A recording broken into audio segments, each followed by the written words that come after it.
Well. Looky here. Welcome to the Systems Lab Live. What an exciting time it is. It is the second Monday, second week of July. And here we are, ready to go once again. We have an exciting and engaging live show here today. For those of you that are logging in for the first time, I welcome you to the Systems Lab Live. This is the only weekly live stream for project leaders, project managers, those that are managing, leading, organizing, and executing the work on a daily basis. And so, what we do here each and every week, we talk about leading teams, managing projects, and developing processes. And this is what I would say is like your weekly training and development live stream. Okay. And I'm just very excited about this brand new series. It is called the Next Gen Project Manager Series. And I also like to aptly call it the Next Gen Digital Project Manager Series. The posing question that we have today is, what does it take to be a next gen project manager? And we're going to dive into so many different topics, but we're really leaning into three of these lenses: leadership, strategy, and execution. Oh, I am excited about today's live stream on mastering the details. Mastering the details. My goodness, it's already too much for me. It's already too much for me. First and foremost, I want to ask, how's everyone doing? What are we working on? What are the things that we are working on? I'd love to know that. I think it's very, very important that, that we are learning with one another about what we're working on. What's the thing? What's the big project? I think that is super important for me, working on a few things myself, process improvement wise, behind the scenes, working on something else, actually delegated a portion of what I was working on so that I can really lean into some of the other areas that I have, my own superpowers with. So if you could just put in the chat for me, that would be splendid. That would be splendid if you could. You know why? Because, it's important for me to know what y'all are working on and how I can assist you. And also, too, we are learning, okay, with one another. All right.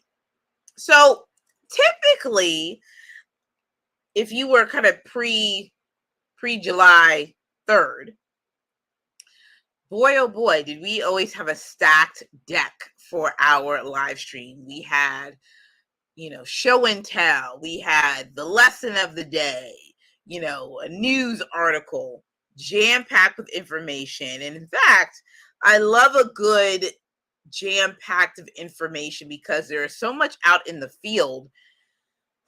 Sometimes it's too much at times, right? But we are, pulling some things back, restructuring some things with the live stream, and we're really narrowing the scope of the topic. And that's why the Next Gen Project Manager Series is really going to be critical for the work you're doing right now. This is really future-focused training in real time. Did you catch that? Future-focused training in real time.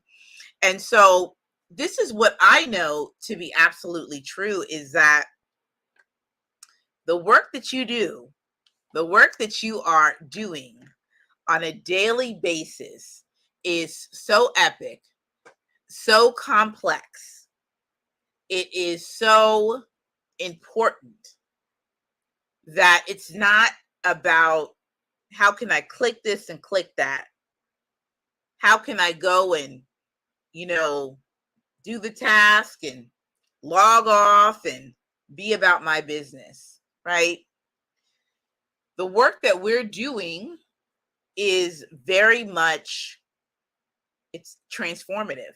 And if you don't believe that, then I I argue that you have to reposition your thinking on what you are managing and leading and doing on an everyday basis. So, who is this live stream for? Typically, these live streams are for project pros and leaders in the service-based industry, those that are in the social impact spaces, uh, those that are also in the creators economy as well. I welcome you. Those that are also corporate. Come on, corporate folks that are leading and managing accounts and clients and different types of projects. What's so cool about the PM space, period, is that it is so flexible and transformative inside different industries. Like, you know, it shows up everywhere. I guess that's the better word, is that project management shows up everywhere. So, but in particular, we're really focusing in and honing in on the corporate PMs, the service pros, those that are really providing services, those that are, in these corporate spaces, managing large projects and initiatives, or even, doesn't have to be, well, it's large to them, right? It's all relative. So that's what we're doing here tonight. You will absolutely find a gem or two that you can use. If you go back into my YouTube page, you go to the link into my bio, also in the show notes as well, you will find tons of information by theme, and you can just go in and have yourself a good old time. Put me on play and go do some cleaning, go work on a project, go work out. I go in. Ain't nothing slight about the content piece. Ain't nothing slight about it. So I welcome you to do that. I welcome you to do that because it's really instrumental. So what we're gonna do today is we're gonna first go over 5 more Black tech startups from the Black Tech Effect Report, powered by my favorite, The Plug, owned by and operated by and led by Sherelle Dorsey, tech giant, investor, doing all the things, and the OmniDR network. We've been doing these plugs for these 5 different startups since the end of February. We're almost done. We're about 70% done. And what this really does, and the purpose of it is, number one, I'm into Black tech products. I'm into the startup scene. I'm into, how do you go about building companies and building change and doing those types of things. And I think it's really, really important that, we are honoring, so to speak, honoring those that are out there day in and day out doing this type of work. So with that said, I will bring up a couple of these names, and then we'll get into mastering the details. Again, the big question that we'll be answering each and every week, depending on, we don't know how long the series is going to go.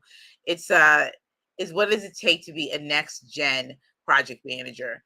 And I definitely see within this Black Tech Effect Report different things that we will be talking about in the leadership, strategy, and execution piece. What's going on, Nate the coach? Okay, let me go and hold on. I'm gonna pull a few things up. Hold on. Okay, wait a minute.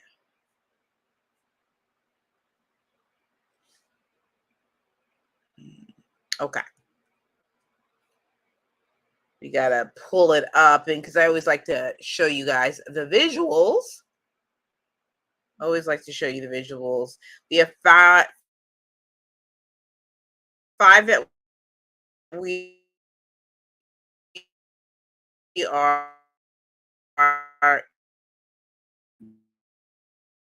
going to be looking at today.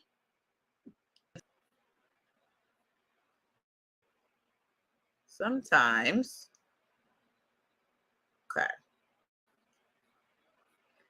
sometimes the good old live streams, sometimes we have a little bit of turbulence in what we're doing. Okay.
I'm going to add myself back. Here we are. Hello, Magaline. Okay, so great to see you as well. Thank you for staying on. I think I had a little glitch earlier. Okay, so all right, so we're good to go. So we'll start off with Scully first and foremost, and then we'll go into share, and then we'll go into a couple more, and then we have a really good topic for today, and we're going to get into that, mastering the details. My fave. So with that said, let me go and share the screen. Let's go and share the screen. I'm going to get into Scully. All right. So, man, who would have thunk it with Scully? Okay. Now, Scully, its founder is Christopher Gray, Philadelphia, PA, 2015, FinTech. After being awarded over 1.3 million scholarships, Christopher Gray founded Scully, an app developed to help high school and college students easily find scholarships. Scully's mission is to help as many students as possible access financial freedom. We love that. That's important. Okay, without a shadow of a doubt. It's been seen on Shark Tank, New York Times. This is cool. We, like I said, I remember hearing about this Scully. Didn't know it was Black owned. Let's see. 100 million in customized match offers in Scully. 100 million scholarships. Students that have one in Scully. 300 plus members. So Scully is the place to be. How it works: you complete your profile, you get matched, apply, boom. I mean, come on. This is beautiful. So that's Scully, y'all. We're going to go into share, rent space to work anywhere at any price. This intrigued me lots. Okay, this intrigued me lots. Why? Share by Dr. Ty and Courtney Caldwell in Buffalo, New York, 2015. Beauty tech, software as a service. Share is a mobile application that allows barbershop and salon owners to rent their excess space to licensed stylists. The married couple developed a platform that allowed affordable rental spaces without long-term leases or commitment fees in over 900 cities. How many of us, hello somebody, just needs an app where you can go and plant yourself, you can go and take your business on the go, and you can build yourself up so that you don't feel as if you're limited in where you can go. Your business can keep thriving. Shout out to share. Look at this. Browse your spaces. You can list your space. Listen, this right here is very, very exciting to me.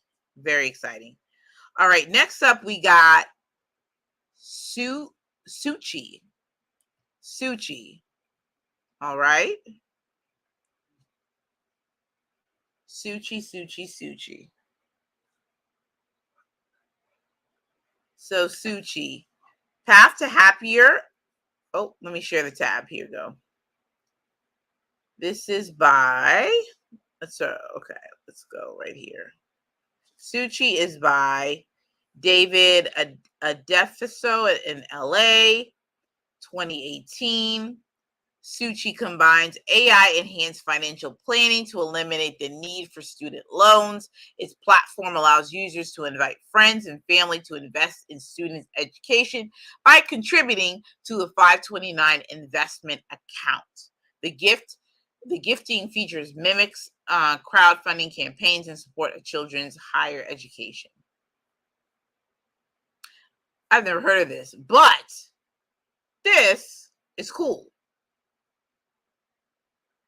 It's been seen everywhere. Suchi is on a mission to end long-term poverty. We're tackling this enormous task by connecting underserved and underrepresented American families with the access and opportunities they didn't even know existed. Why I like to, even highlight these particular Black-owned startups is because this is just a direct connection. Again, like that product development piece, that project management, they're like cousins, brothers and sisters. We're in the same family. I always say this, right? Here's my little spiel that I'm starting to give out. Okay. People, all right. Hold on, everybody, because this is so instrumental for us to understand. People manage projects. Projects solve problems for people, and people are at the center of the process. What this tells me, is that there's a problem that needed to be solved. People were at the center of it. So when you are managing your projects out here, you have to ask yourself, what problem's being solved? And who is solving the problem? And who's on the receiving end of this particular project that's being initiated? I'm telling you, groundbreaking. All right, y'all. Spark Change is up next by Josh Aviv in 2017. This is clean tech technology. Power your business with mobile EV charging solutions. My goodness, I remember this woman's on the rise. Cheryl Ellison.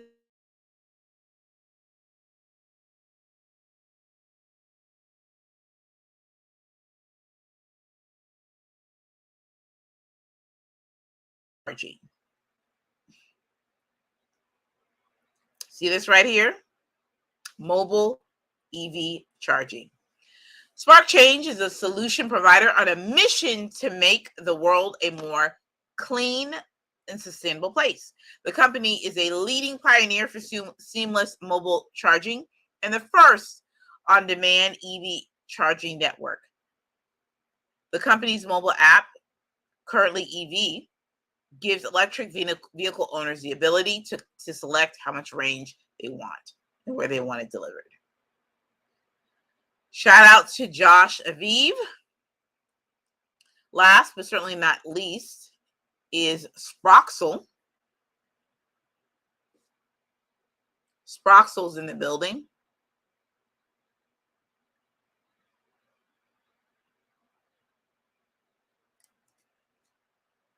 Cannot wait for you guys. By Ashifi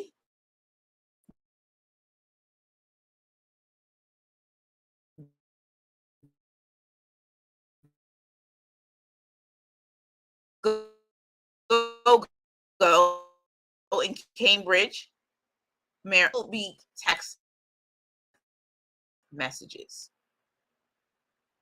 Okay, hold on now.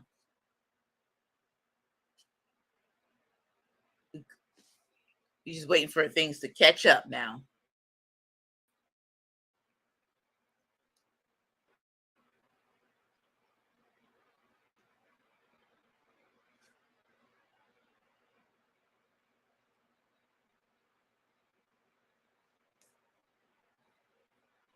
Lord.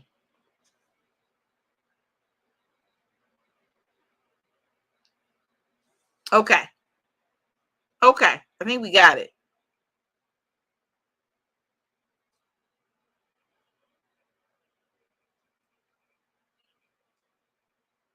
Okay. Perfect. Perfect. Perfect.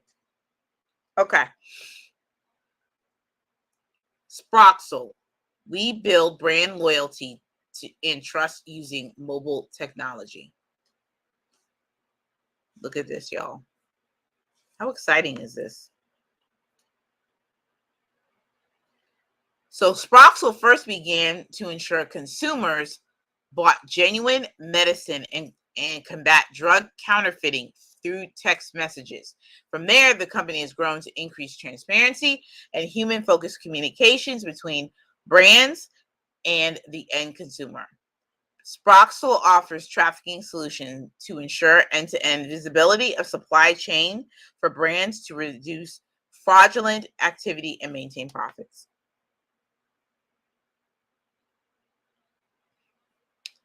What y'all think about this? I mean, ain't this something?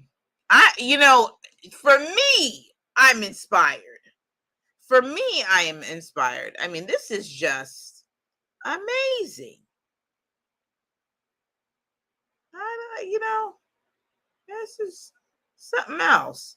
They have all different products. Sproxel Ally, Reward Trade, Sproxel Champion, connect daily with your end consumer.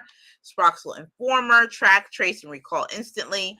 Sproxel Defender, protect consumers from fakes. We know we need that. We know we need that. Well, everyone, that, my friends, was our Black Tech Effect Report Spotlight. And guess what? We're on to really the main lesson of the day. This is so exciting. The main lesson of the day. I also want you to do a couple things before we begin. This is a nice little pause right here, very quickly. All my PMs in the house, say a what? Say a who? I definitely want you to text PM Huddle to 626-722-5444. This is where you're going to get inside tips. All the things are going to be happening in this text message community. And this is where you will be the first to know about my next masterclass, which I'll be announcing soon. So if I were you, this is what I would do. I would text this number. You're going to get a weekly text, maybe a bonus text, just to be like, hey, what's going on with the week? Do you got something? Let me know. Okay? So that's what I would do. Just stay connected. It's always about strategy for me and giving you all micro action tips for success. Okay? It'll be an article. It's going to be a tip. It's going to be a lesson. It's going to be something to get you to where you need to be.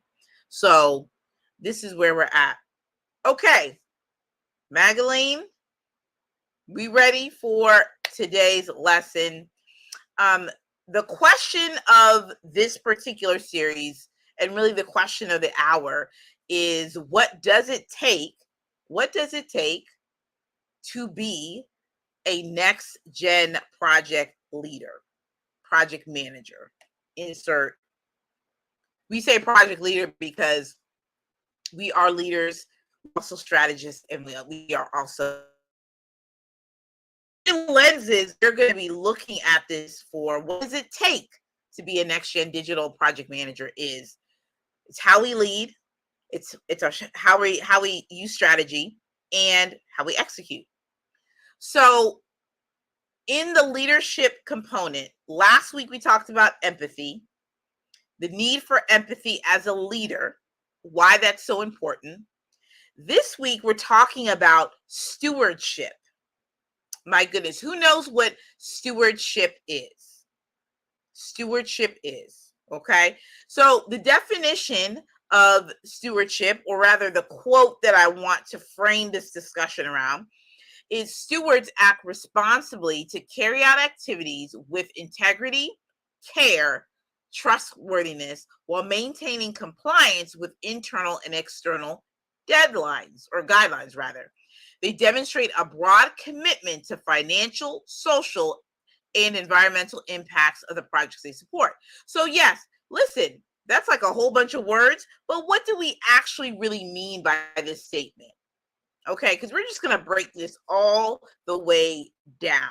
Okay, as a project leader, depending on your company, where you work, I'm talking about it, you could be in working with an entrepreneur, a CEO, you could be working in corporate. Stewardship matters everywhere that you go. This is not about, I can steward well here, but not over here. Stewardship is really somebody entrusting you, that company, that particular entrepreneur is trusting you to do what? To take care of the project resources. Okay? They're entrusting you with the project itself, but they're also entrusting you with the resources that it takes to execute. Okay? What do we mean by this? We're talking about carrying out the activities. We're talking about the day-to-day activities that go on, the meetings, reviewing the budget, executing the budget, contracting, marketing, those day-to-day activities with integrity, care, and trustworthiness. We're going to put a pin right there. Integrity, care, and trustworthiness. In this day and age, unfortunately, those three things are lacking. There is a sense where, and this is why I said in the beginning of this particular live stream, I said, hey, what you're doing right now for your business or for a company, your career, wherever it is that you are currently positioned, it matters. What you're doing right now in this particular season is transformative.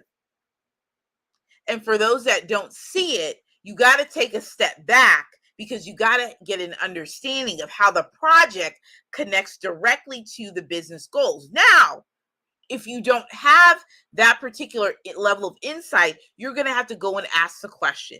Now, if the company or the team, whatever, doesn't necessarily have that, then I would say it would be a great opportunity to saddle up, have a little circle time with everyone to get a clear understanding about why this project is supposed to be the difference maker for the business or organization. So we're going to loop all that back to integrity, care, and trustworthiness. Caring about the project is so important.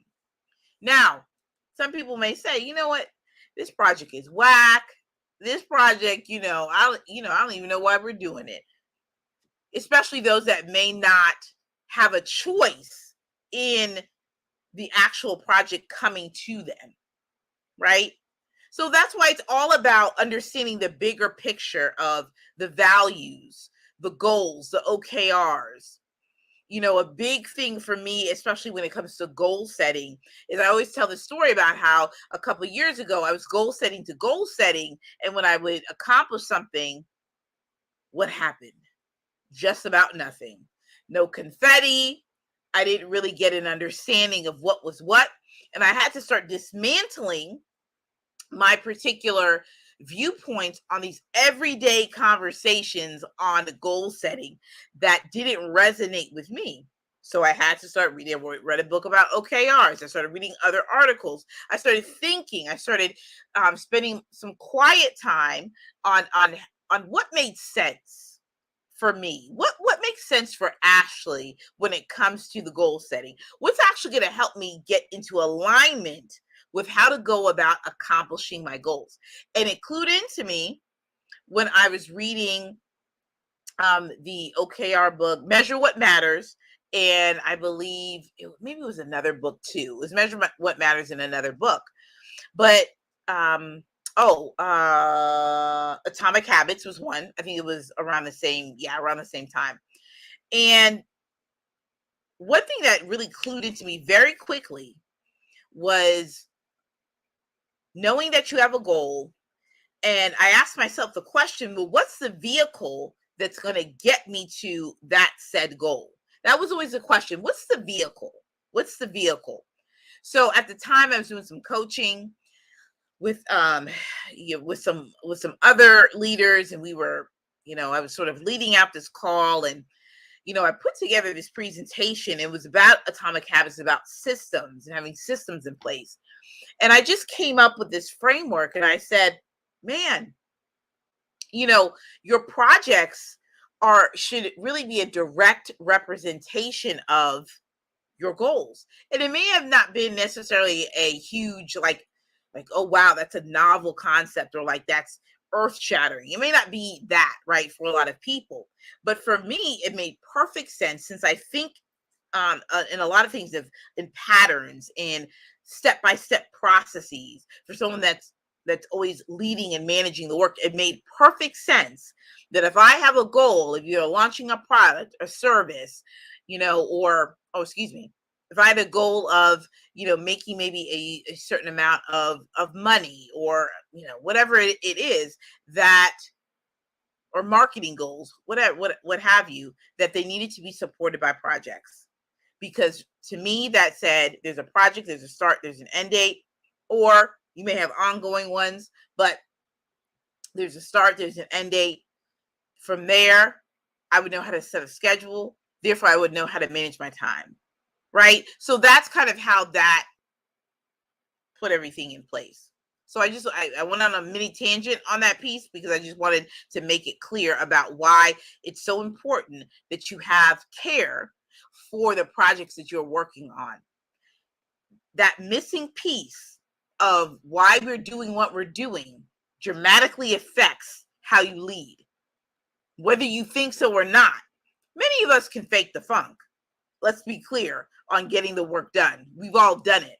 But it makes a difference between the ingenuity, the innovation, how your approach to the project work.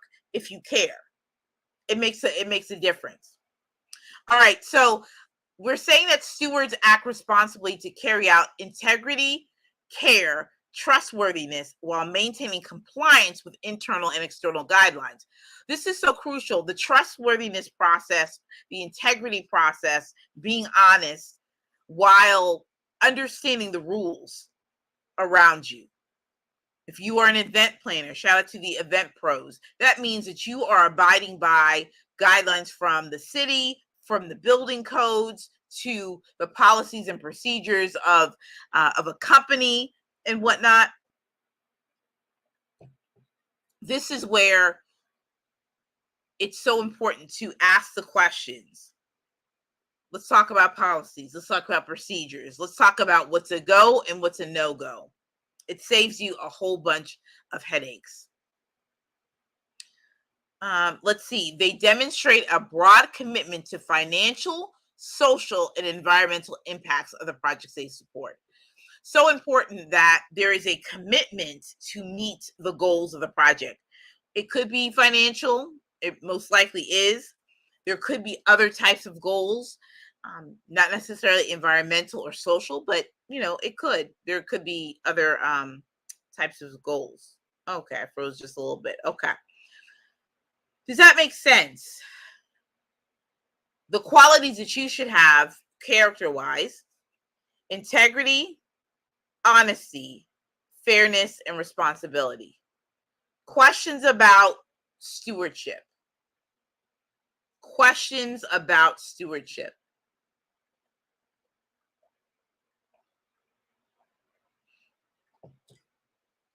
Y'all, I had to take have to have a little water, y'all.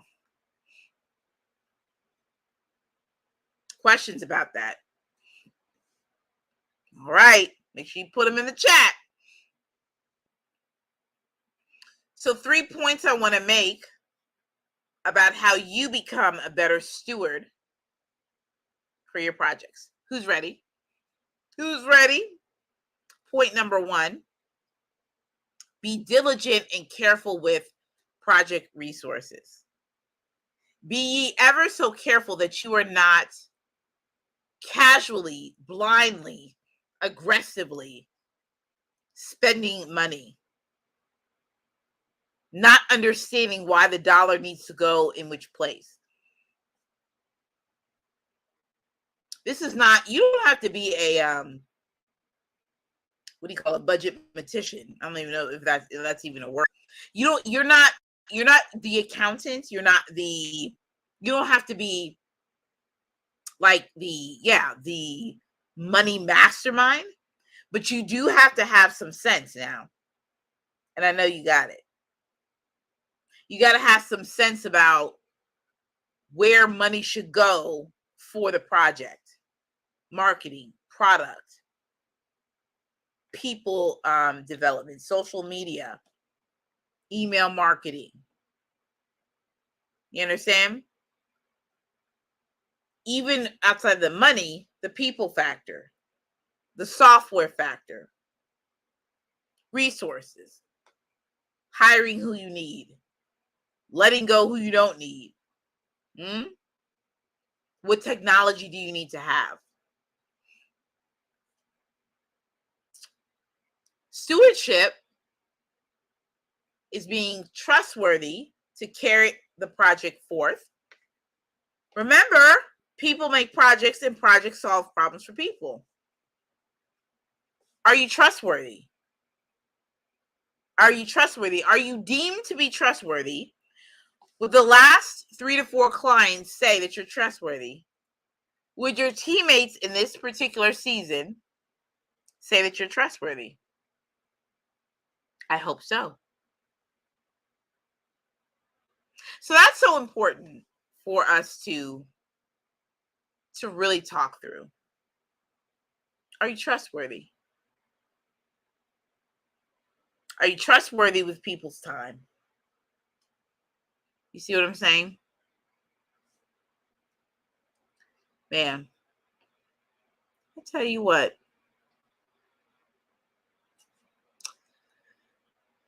Stewardship is about being ethical with team members. Your ethics. Do you have a code of ethics? Do you have a code of ethics? Is the question. Code of ethics. What are your rules? This is why we're going through this leadership piece. This is why we're doing it. That's why we're riding this thing till the wheels fall off. Because there's character that we got to make sure that we have in place. Character. We're going to be talking about the DISC assessment down the line as well. This is your leadership development little nugget of the week. Are you ethical? Are you ethic? Do you have ethics? Is the question. You have ethics.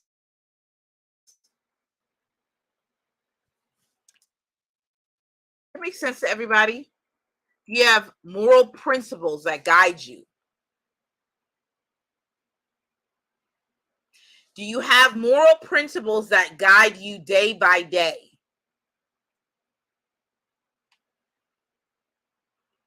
To get that character, tell you what, it gets straight every time if you don't have any ethics.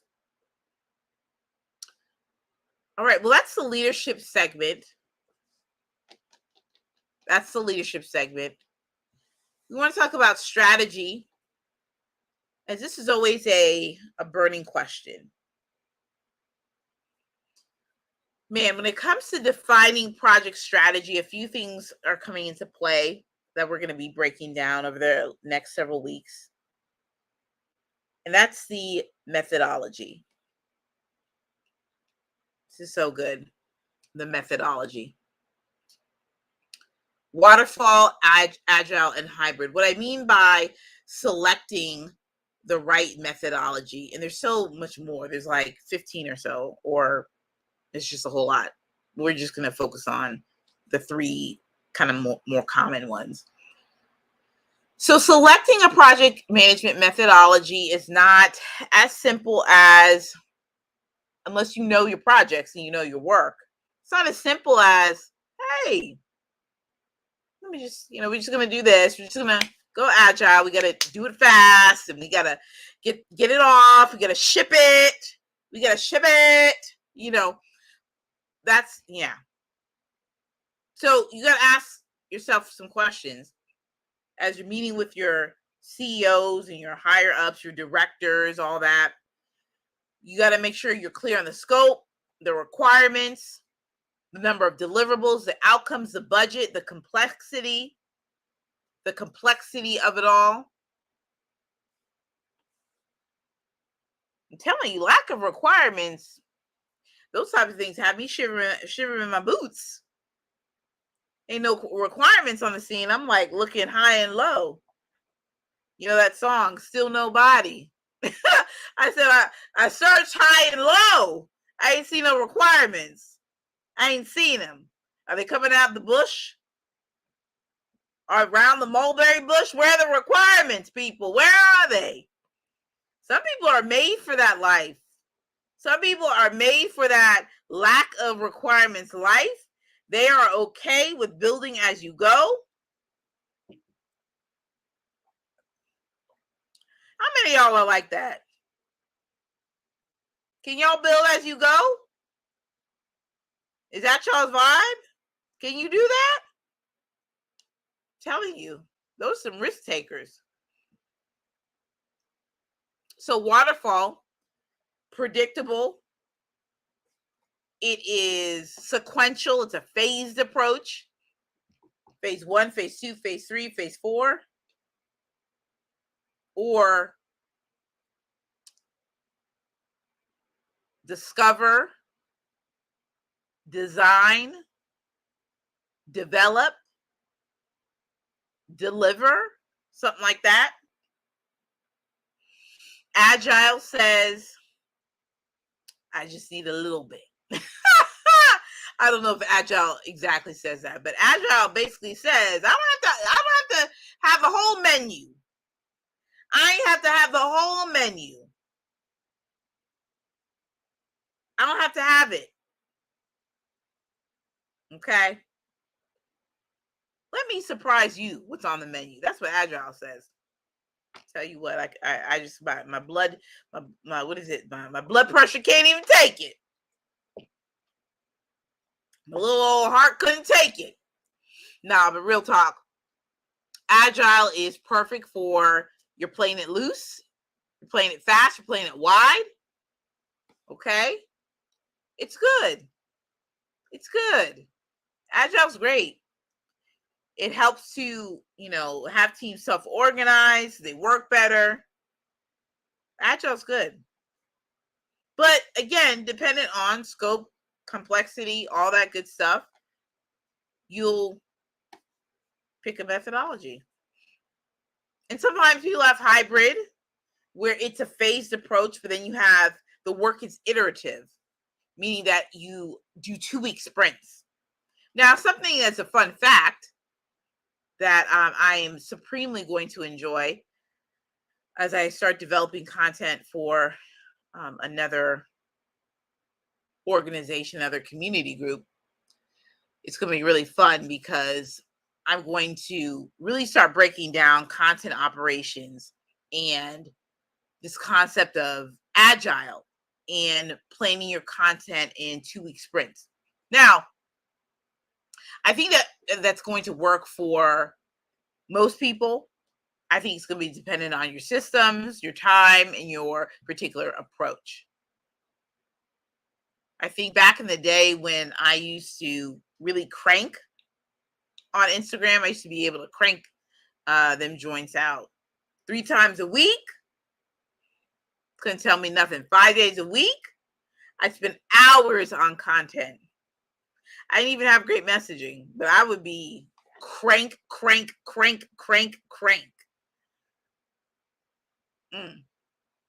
Those were the days, people. But with a team having a more agile approach, you can do that. You can absolutely do that. So that is a thing, like an agile content marketing where you do 2-week sprints. That's probably what social media today does. They have tons of articles. That really sounds like it is. They probably use an agile approach to that. And I did last year. I know I did a content ops, like six live streams on it. It was beautiful. Just beautiful. Yeah. So, makes sense. Yes, no. Who's out there? No.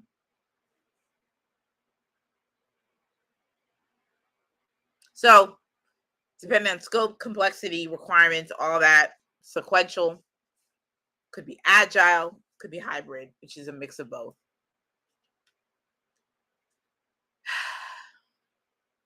Now,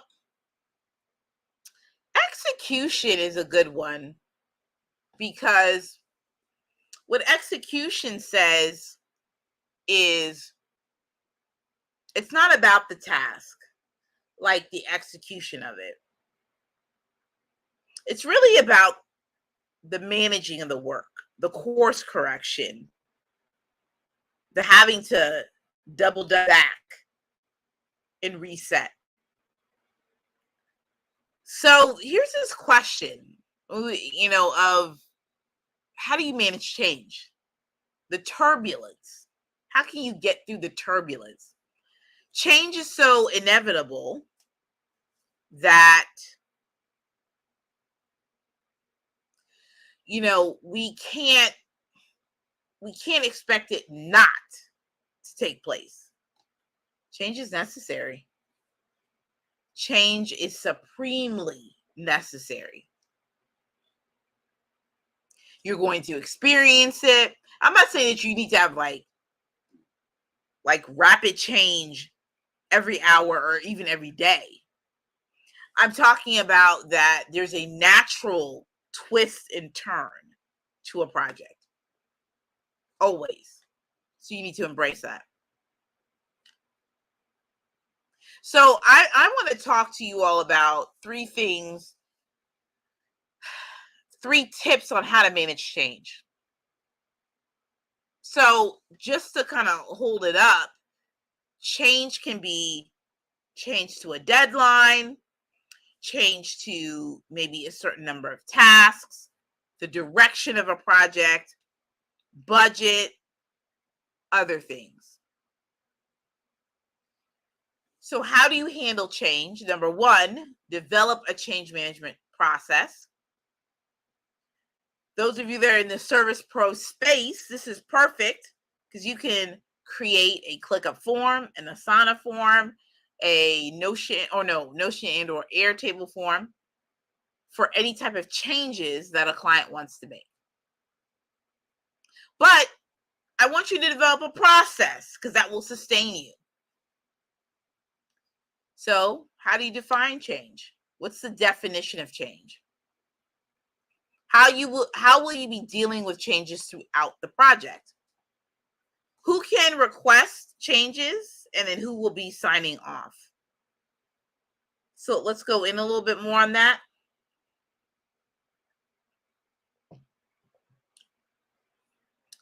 How do you define change? It can simply be that you are driving off just a little bit, like maybe taking a different turn from the original destination. That's change. So how do you deal with change throughout the life cycle of the actual project? What do you do? How do you deal with that? Will you allow it? Is the question. And under what stipulations? Who can request a change? So let's say you're working with a client, has multiple team members, and one of the assistants or one of the team members of your client says, "Hey, Ashley, I want to change this. Let's do this." Well, is that you talking, or is that the client? Or are you representing yourself on behalf of the client? Who gets to decide the change? Who gets to do that? We should be thinking. We also should be thinking too, 3 areas. Scope. How does it affect the scope, the change? The cost and the timeline. Here's the thing. I'm just, follow me. You can always say, we're happy to do those changes to said client. However, it's going to cost you something. See this little part in the contract? Boom.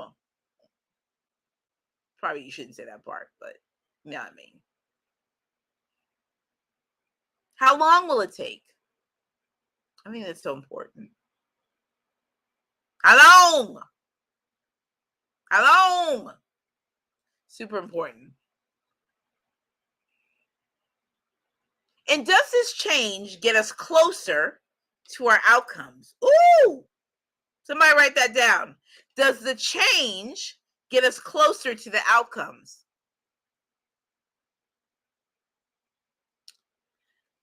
Point number 2, I want you to identify the decision makers.